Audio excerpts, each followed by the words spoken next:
It is roundtable time. Victoria was responsible for setting up the roundtable this week. It's going to be of your many jobs. This will be your responsibility. It's okay. The rest of the way, I'm tired of calling these people. Actually, that's not true. I absolutely love all of the people that we have on to do these things because it's fun. We get to talk about a lot of different things, and we get to make fun of each other, and that's what we're all here for. But I know one of them now because somebody can't keep a secret. Oh, no. But that's all right. I knew that was going to happen. Yeah. I kind of anticipated it. That's why I knew that it was going to be good. I anticipated it. So let's do the roundtable. Camelot. It's only a model. The only surprise was that my friend Josh Graham, Sports Hub Triad at Josh Graham Radio on Twitter, didn't also tweet out who the other guest was. Oh, boy. He probably didn't know. That's okay. Hi, Josh. How are you? I have no idea who the other guest is. Well, otherwise, I would have. Otherwise, you would have. Exactly. Which is, I kind of knew. Well, let's see. If it's going to be Josh, I'll just look at my Twitter timeline. Boom. There he is. All right. Now, I got to find out who the other person is. Who's the other victim? Hey, how are you? It's Slack from oh, my man, Randy. Yes. So I was confused. You said tweeting. I was like, dang, did I tweet that I was going to be on the Adam Gold show? I was a little confused there. I was actually secretly hoping it would be you too. We could have so much fun. It was. You're two of my favorites, all-time favorites. I'm not going to rank you like the two of you because honestly, I think you just did.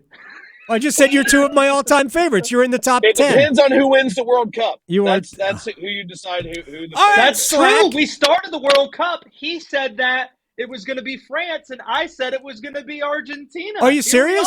Did you really pick Argentina, Graham? I picked Argentina, but it also offsets because I may or may not have said that Maradona was still alive the last time. Oh, that's right. That's right. So Which it is offsets. very. I was right, and then I was dead wrong, literally about something. Very, very unfortunate about Maradona. You know what? Who among us would be surprised if Maradona just wanted to just lay low for a while? All right, well, I guess we're going to start with the World Cup. So I didn't really mean anything like that.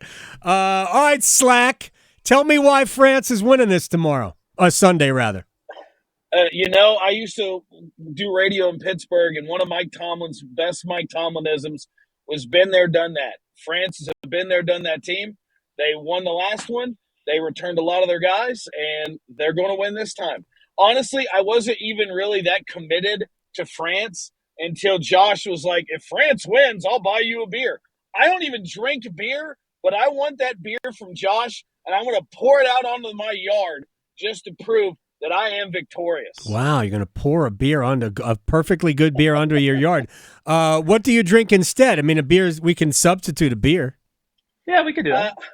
I'm not really much of an alcohol guy, but if I do, I like a nice Maker's Mark on the rocks. Oh, very nice. So it's a Maker's Mark on the rocks for Randy if France wins. By the way, it's not quite the same side that France is putting out there on the pitch that they did 4 years ago. No N'Golo Kante, no Paul Pogba. I mean, they are no Karim Benzema. They are missing. Actually, Benzema wasn't there either. I think wasn't Benzema still serving the suspension? He had been suspended for 2 World Cups. Josh is shaking his head like, what the hell is Gold talking about here? France is missing about 4 players who probably would be in their first 11.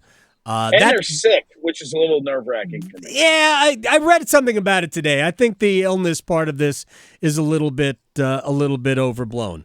I think they're healthy enough to give it a go. All right, Graham, tell me why Argentina's winning this. Well, they have this guy called Lionel Messi who's pretty darn good, and even when he's not scoring, it's just the impact he has on the game that's so incredible to watch. As somebody who grew up watching the sport and loving the sport and playing the sport, I've never seen anybody who has been as impactful on the plus end of the field as Messi is. And it's hard not to get suckered into the storyline when you talk about his last World Cup and getting to win for the first time since Maradona did so such a long time ago in the first World Cup that Maradona hasn't been with us. That's That's now really, now you really, are all in on the Maradona timeline. Miss me with your Maradona facts here. yeah, exactly. No, it really just goes back to that though, where Argentina, you just know the way that they're able to counterpunch. If Mm-hmm. France relaxes for even a little bit, it's just into the back of your net immediately. And the way that Messi can create, you just know that's good for one, potentially two goals, even if he's not the one scoring on either attempt. It's going to be such an entertaining final. I can't wait to watch it Sunday morning. Yeah, Josh, you actually are making me believe that you do really watch the sport, because that is Argentina's. That's the way they will win this if they do. Is that France has the best offensive attack of the teams that got to the round of 16. France is either the best or the second best offensive team there. Argentina is by far the best defensive side of all 16 that advanced out of the group. And the way they will score, they have gone defense to offense better than any team in this entire tournament, and that's where they will. If they win it, that's how it's going to happen. They turn defense to offense better than any team in this entire thing. I think they have. Look, both goalkeepers are world class. They're both Premier League goalkeepers. I know Lloris plays for Spurs higher up in the table, but Martinez is awesome, and he plays at Aston Villa. They are very, very good, both of them. But I think there's a little edge to Argentina in goal. But my heart wants Messi, because I've always been a Messi over Ronaldo guy, and this whole last year and a half with Ronaldo proving that there's no I in team, I'm just done. I'm done with the whining and the look at me from Ronaldo. Trying to claim a goal that wasn't yours. It was a meaningless goal. Just claim it. He's complaining about it.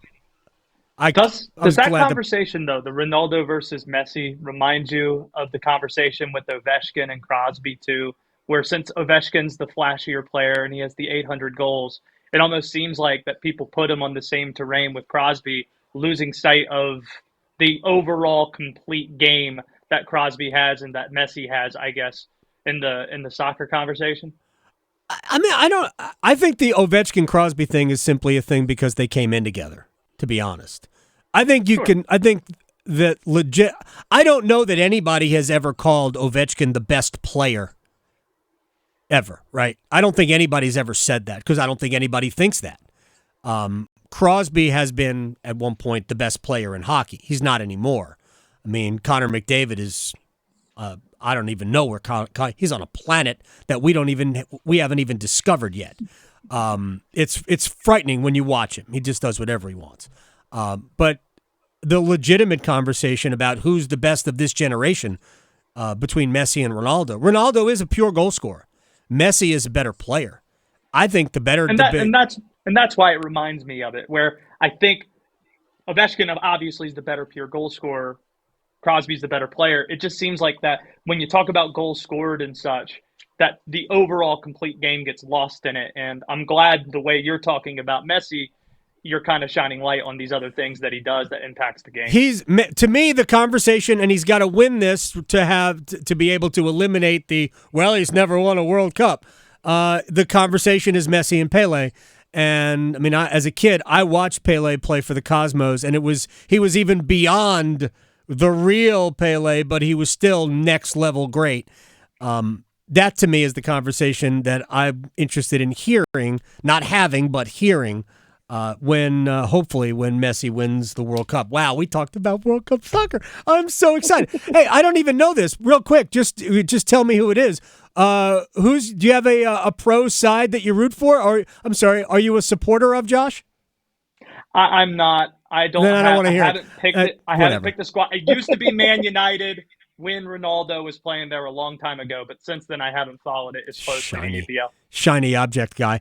Randy, you have a side you support?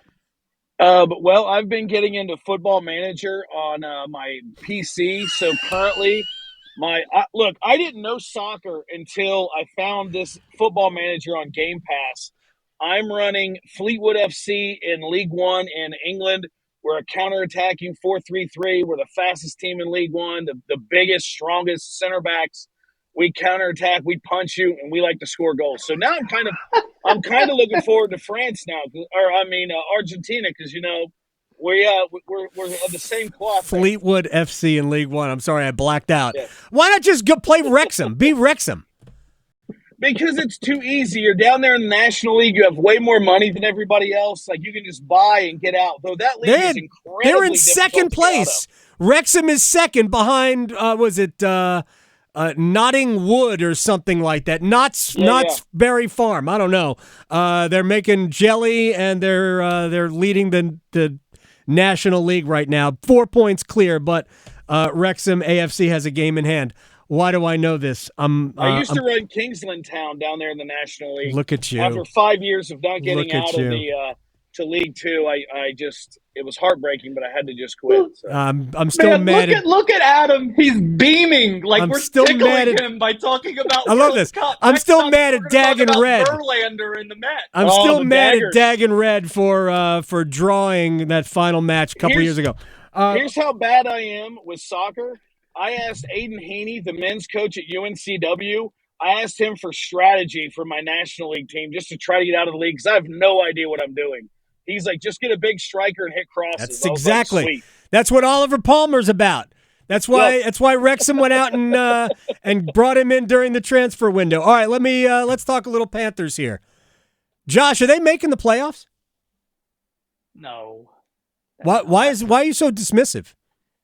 Because they're a 4-4 football team under Steve Wilkes, 5-8 on the year, and 4 of the 5 wins have come against the NFC. It's kind of like the San Francisco 49ers last night. Oh, can they be a Super Bowl contender?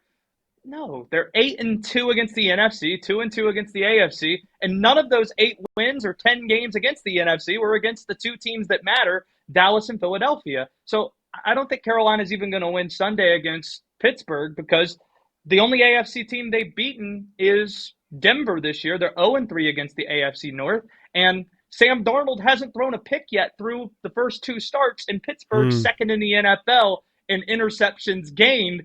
It just feels like it's a little too much too soon. Wilkes should still get the job. He has deserved that, and I think that's what this season really ultimately should be about, not this long shot, and I still think it is, of winning the NFC South and hoping that Tampa Bay, who I actually think has a good shot at home against Cincinnati this Sunday, of winning the division. I still think Carolina needs to finish 3-1, and I don't see that happening. They have to finish 3-1. They're not going to finish 2-2 unless I think Tampa's just done, but that doesn't mean they can't win a game because it's the NFL and we've seen anything happen. Randy, you want to counter Josh? Well, luckily for the Panthers, they play in the NFC, so that's very advantageous for being dominant against NFC teams. Also, let the record show in early November when the Carolina Panthers were getting waxed by my eventual Super Bowl champion Cincinnati Bengals, I tweeted, the Panthers have a realistic shot of going 9-8. That was when they were, I believe, 2-6 or 2-7 at the time. Lo and behold, here we are. They're playing a Steeler team that has given up. People want Ben Roethlisberger back in Pittsburgh. Are you serious? They're asking for Mason Rudolph. I know. The only game that's worth anything is they play Detroit, which should be a Sunday night football game. But this team has figured out who they are. They like to beat people up. I don't know how many interceptions Pittsburgh gets, but I know they throw a lot of them. And if you give Carolina the ball more than you should, they will beat you into the ground. They will hold on to the ball, and they will somehow win that game. If Sam Darnold doesn't throw it, he can't throw interceptions.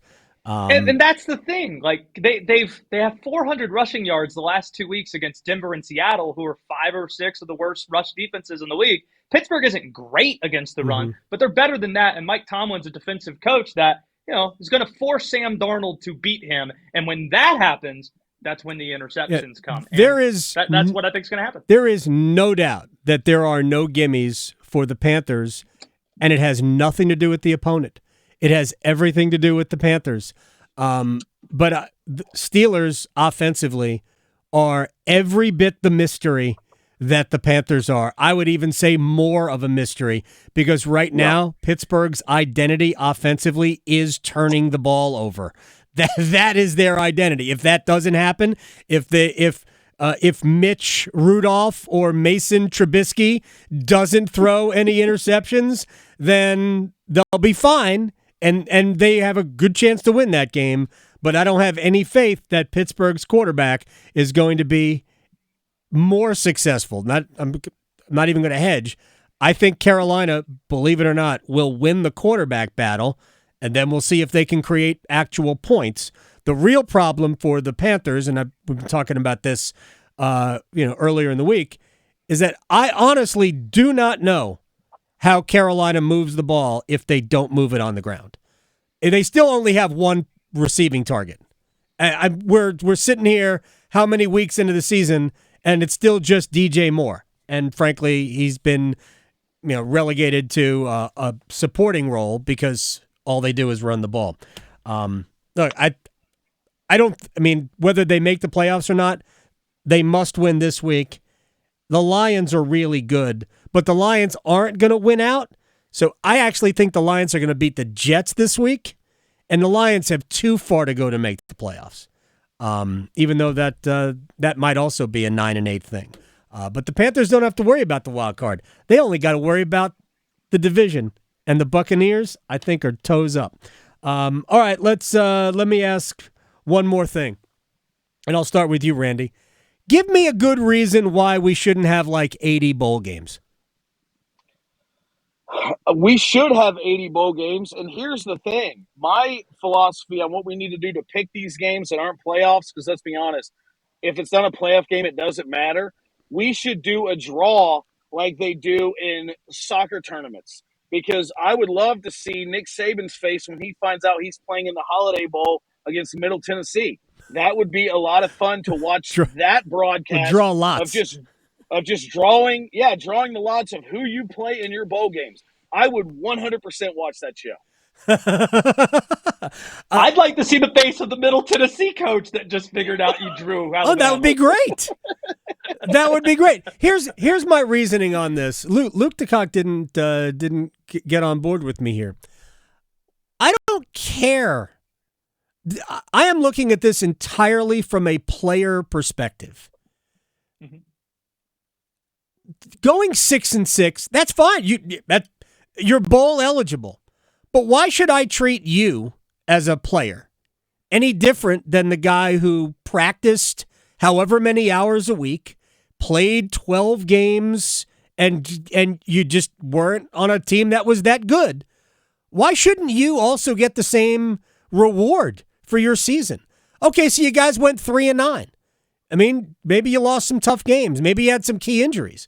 But how about the coaches of those teams also getting practices so they can maybe improve? It bothers me, actually, when you think about setting it up for the teams that always do well to continue doing well. Why don't let's find a city that has a suitable stadium. Do we go to Myrtle Beach? Do we still have a Myrtle Beach Bowl? Yeah, right? Monday. Do you have a stadium in Wilmington, Randy? Legion Stadium, it would probably hold enough that would feature a 1-win team versus a 3-win, Mid-American Conference team. Sure. Let's go to Wilmington, and then we'll all meet at the Kilwins right there off the corner of Front Street. Let's go to Boom Bilatti's. Let's support local, Adam. Okay. No offense. It sounds like this is the same argument I've been hearing from basketball coaches who are totally not interested in having the incentives in their contract No. This is make not the NCAA tournament Look. for expanding the NCAA tournament. Hey, everybody, college experience. Come on, you should all make the tournament, right? I don't care about the if you're going to have a clause in your contract that you get a bonus for going 6-6, then shame on the athletic director for giving you that bonus. Shame. Like, nobody should be. And by the way, that bonus is probably like lunch or, a gift certificate to Kilwins, which is fine. Kilwins is an assault on the census. I just think that the athletes deserve something for just completing a season. That's me. I care about the kids, Josh. You don't care about the kids. You don't care about the kids. Yeah, That's put Josh it on put it on my headstone. Josh Graham doesn't care about the kids. Michael Jordan said something similar, apparently, but I can't say that on the radio. You'll be right next to Maradona. That's I bet you Michael Jordan's a fan of kill wins. I bet you. There's got to be something about that. You and I are going to have to talk later. At Josh Graham Radio on Twitter, at rslack37 on Twitter. From ESPN Wilmington, Slack on Sports, Josh Graham Sports Hub Triad. Thanks, man. I appreciate you guys doing this. Always a pleasure. All right, that was fun. We couldn't get Randy apparently on video though, but that was good. Randy he's a busy man. He has all sorts of things to do.